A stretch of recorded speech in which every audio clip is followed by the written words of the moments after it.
Hi, new ഇയറൊക്കെ എല്ലാവരും അടിച്ചു പൊളിച്ച് ആഘോഷിച്ചു അല്ലേ? അപ്പോൾ ഒരിക്കൽ കൂടി എല്ലാവർക്കും ഹാപ്പി ന്യൂ ഇയർ. അപ്പോൾ ഞാൻ ഓൾറെഡി ചെയ്തിട്ടുള്ള ഒരു ആരി വർക്കിൻ്റെ വീഡിയോ അപ്ലോഡ് ചെയ്തിട്ടുണ്ടായിരുന്നു. എൻ്റെ ഒരു എക്സ്പീരിയൻസ് ഞാൻ ഷെയർ ചെയ്തിട്ടുണ്ടായിരുന്നു.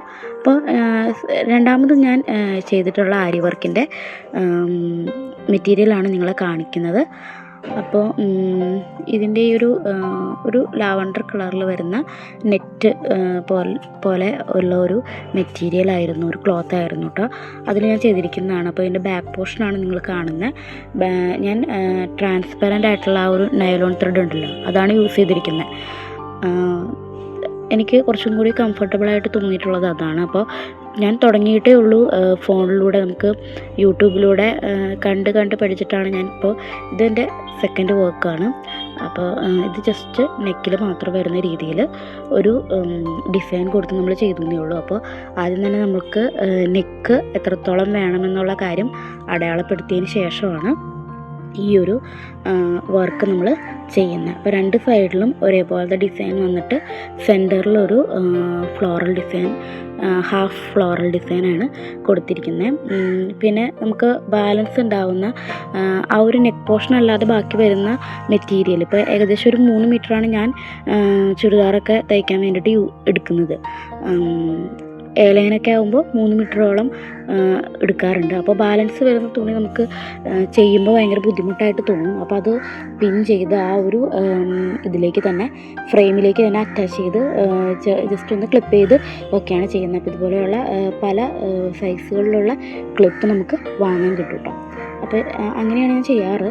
ഇല്ലെങ്കിൽ തുണി വെറുതെ ഇങ്ങനെ ഇതാക്കി ഇടേണ്ട വരും. അപ്പോൾ അതുകൊണ്ട് അത് എപ്പോഴും ബുദ്ധിമുട്ടാണ് ഉണ്ടാവാറ്. അപ്പോൾ അതുകൊണ്ട് ക്ലിപ്പ് ചെയ്തിടും. പിന്നെ ഇതിന് വേണ്ടിയിട്ട് നമുക്ക് യൂസ് ചെയ്തിരിക്കുന്നത് 3 ടൈപ്പ് ബീഡ്സാണ്. ഞാൻ കുറച്ച് വലിയ ബീഡ്സ്, അതായത് നോർമലായിട്ടുള്ള ബീഡ്സാണ് യൂസ് ചെയ്തിരിക്കുന്നത്. എനിക്ക് തോന്നുന്നു ഇതിലും വലിപ്പം കുറഞ്ഞ, സൈസ് കുറഞ്ഞ ബീഡ്സ് ആയിരിക്കും ആരി വർക്ക് ചെയ്യുമ്പോൾ എപ്പോഴും നല്ലത്. പിന്നെ ബിഗിനേഴ്സിനൊക്കെ നല്ലത് ഞാനിപ്പോൾ ചെയ്തിരിക്കുന്ന പോലത്തെ ബീഡ്സ് ആയിരിക്കും. ആദ്യം നമ്മൾ ഈ ഒരു ബീഡ്സിലൊക്കെ പഠിച്ചിട്ട് വേണം ചെറിയ മൈന്യൂട്ടായിട്ടുള്ള ബീഡ്സിലൊക്കെ ചെയ്യുമ്പോൾ. പിന്നെ നമുക്കിതിന് വേണ്ടിയിട്ടുള്ള സംഭവം ആകെ നമുക്ക് ഒരു ത്രെഡ്, നീഡിൽ വേണം. പിന്നെ ത്രെഡ് നമ്മൾ എടുക്കുന്നത് നമുക്ക് ഏത് ത്രെഡ് വേണമെങ്കിലും യൂസ് ചെയ്യാം.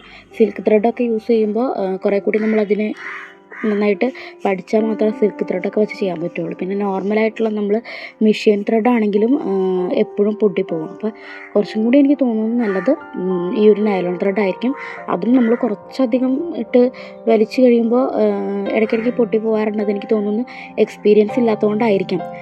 പിന്നെ നമ്മൾ ഇതൊരു ലാവണ്ടർ കളറാണ് മെറ്റീരിയൽ വന്നിരിക്കുന്നത്. അപ്പോൾ അതിന് യോജിച്ച് വരുന്ന കളർ കോമ്പിനേഷൻസാണ്, ആ ഒരു ലാവണ്ടർ കളറിനോട് ചേർന്ന് വരുന്ന കളേഴ്സാണ് നമ്മൾ ബീഡ്സ് യൂസ് ചെയ്തിരിക്കുന്നത്.